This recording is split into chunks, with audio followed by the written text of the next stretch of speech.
அல்லேலூயா. கர்த்தருக்கு ஸ்தோத்திரம். இந்த நாள்ல கூட அதிகாலை ஜெபம் 72வது நாள். அதிகாலை ஜெபத்தை கர்த்தர் தாமே ஆசீர்வதிப்பாராக. ஆமென். எங்களோட இணைந்து ஜெபிக்கிறவங்க கிருபை ஜீசஸ் மினிஸ்ட்ரி முகாந்திரம் யூடியூப் சேனல் மூலமா ஜெபிக்கிற அனைவரையும் கர்த்தர் தாமே ஆசீர்வதிப்பாராக. ஆமென். இந்த நாள் எங்களோட இணைந்து வர தேவ வசனத்துக்கு நேரம் நம்ம கடந்து போவோம். தேவன் தாமே இந்த அதிகாலை நம்மளோடு கூட ஒவ்வொரு வாக்குத்தத்த வசனத்தை கொடுத்து நம்மளோட கூட பேசி கொண்டிருக்கிறார். ஆவியானவர் தாமே அற்புதங்கள் நம்ம வாழ்க்கையில செய்வதற்காக பிரியமான சகோதர சகோதரிகளே, நம்ம எல்லாம் இணைந்து ஜெபிப்போம். தேவ வசனத்தை இந்த காலை வேளையில வாசிப்போம். அல்லேலூயா. ஆமென். 119வது சங்கீதம் 158ஆம் வசனம். உமது வசனத்தை காத்து கொள்ளாத துரோகிகளை நான் கண்டபோது எனக்கு அருவருப்பாய் இருந்தது. அல்லேலூயா. பிரியமான சகோதர சகோதரிகளே, தேவனுடைய வசனத்துக்கு விரோதமா யாரா இருந்தாலும் அவர்களை பார்க்கும்போது நம்மளுக்கு ஒரு அருவருப்பு காணப்படும்.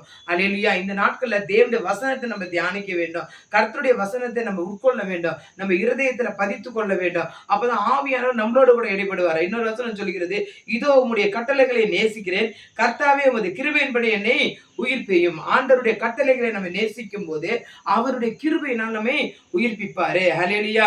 அல்ல 174ஆம் வசனம் சொல்கிறது, கர்த்தாவே உம்முடைய இரட்சிப்பின் மேல் ஆவலாய் இருக்கிறேன், உம்முடைய வேதம் என் மனமகிழ்ச்சி. ஹல்லேலூயா.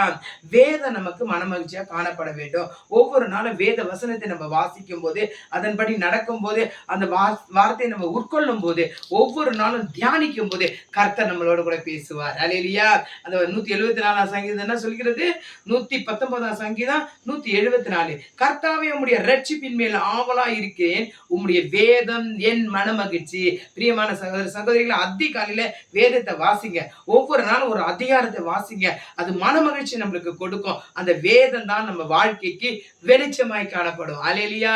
பிரியமான சகோதர சகோதரிகள், டெய்லி நீங்க வேதத்தை வாசிக்கும் போது கர்த்தர் உங்களோட கூட இடைப்படுவார். God bless you. கர்த்தர் நம்மை ஆசீர்வதிப்பார். ஆமென்.